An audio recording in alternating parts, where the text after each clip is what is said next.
వీళ్ళందరూ ఈ బట్టే కదా కొన్ని ప్రాణాలు పోయింది ఈ రోజు పంచేదోడు ఇవ్వ బట్టే కదా దీనికి మళ్ళీ రికమెండేషన్లు పోలీసులు వీళ్ళందరూ పడిపోయే బిల్డింగ్ ఉంటే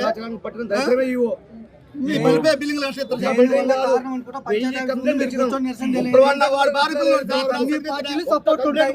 ఇప్పుడు కలెక్టర్ గారు వచ్చారు, మీరు ఏం అడగాలనుకుంటారు? కలెక్టర్ గారు వచ్చారు, ఏమని అడగాలనుకుంటారు? పడిపోయే బిల్డింగ్ డబ్బులు తగ్గటం లంచాలు తీసుకోవటం వాటి పర్మిషన్ అమ్మాయిలు ప్రజలు భద్రాచలంలో చాలా దురదృష్టకరమైనటువంటి సంఘటన జరిగింది. 6 అంతస్తుల అక్రమ నిర్మాణంలో ఉన్నటువంటి భవనము కూలి ఆ శిథిలాల కింద మరి ఎంతమంది ఉన్నారో మరి యొక్క పరిస్థితి ఏందో కూడా ఇప్పటికి కూడా అధికారులు కూడా స్పష్టంగా చెప్పట్లేరు. మరి ఇటువంటి ఏజెన్సీ ప్రాంతంలో ఇటువంటి అక్రమ నిర్మాణాలు కేవలం 250 గజాలలో 6 అంతస్తుల యొక్క భవన నిర్మాణం జరుగుతున్నది. మరి దానికి ఏ విధమైన పర్మిషన్స్ లేకుండా ఇంత పెద్ద ఎత్తున నిర్మాణం జరుగుతుంటే ఇక్కడ అధికారులు ఏం చేస్తున్నారో అర్థం కావట్లేదు. మేము వెంటనే వారిని తక్షణము మరి సింగరేణి రెస్క్యూ టీం తీసుకొస్తారా, లేదా భారీ యంత్రాలు తీసుకొస్తారా, వెంటనే గంట లోపు ఆ యొక్క శిథిలాల నుంచి ఏమాత్రం అవకాశం ఉన్నా వాళ్ళని మరి సురక్షితంగా బయటికి తీయాల్సిన బాధ్యత ఉన్నటువంటి అధికారుల మీద ఉన్నది. కాబట్టి ఇప్పటికైనా డిపిఎల్ఓ డిపిఓ ఎవరైతే కార్యదర్శి పంచాయతీ కార్యదర్శి అక్రమ నిర్మాణాలకి వాళ్ళు ఏదైతే లంచాలు తీసుకొని వాళ్ళు చూడనట్టున్నారో వాళ్ళందరి మీద క్రిమినల్ కేసు నమోదు చేయాలి.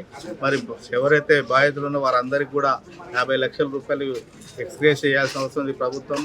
రాబో రోజులైన ఏజెన్సీ ప్రాంతంలో అధికారులు ఇప్పటికైనా కళ్ళు తెరిచి పెద్ద ఎత్తున వ్యాపార సముదాయాలు పెద్ద ఎత్తున నిర్మాణం జరుగుతుంది అక్రమంగా. మరి మామూలు వాళ్ళు ఒక 100 గజాలు ఇల్లు కట్టుకోవాలంటే ఎంత ఇబ్బంది పెడుతున్నారో మనందరం కూడా చూస్తున్నాం.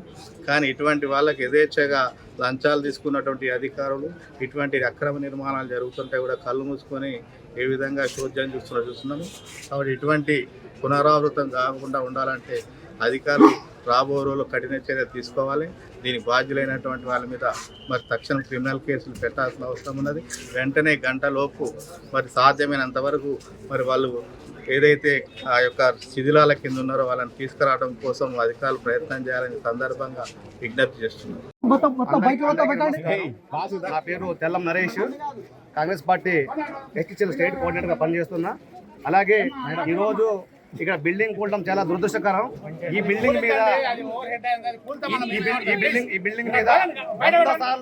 పిఓ గారికి కంప్లైంట్ ఇచ్చినా కూడా ఏ రోజు పిఓ గారు కానీ ఇక్కడ పంచాయతీ సెక్రటరీ కానీ ఏదో పట్టించుకోలేదు. నేను పిఓ గారు కూడా ఫోన్ చేసి మరి నేను పిఓ గారికి సార్ ఈ పరిస్థితి బాగలేదు, ఈ బిల్డింగ్ కూలిపోద్దని 6 వారాల ముందే చెప్పాం. బిల్డింగ్ కూలిపోతుందని చెప్పి ముందే చెప్పాం. కనీసం ఇక్కడ ఆర్డీఓ కానీ ఎంఆర్ఓ కానీ తహసీల్దార్ పంచాయత్ సెక్రటరీ కానీ పిఓ కానీ ఎవరు పట్టించుకోలే. ఈ రోజు 6 అంతస్తుల బిల్డింగ్ కూలిపోయింది.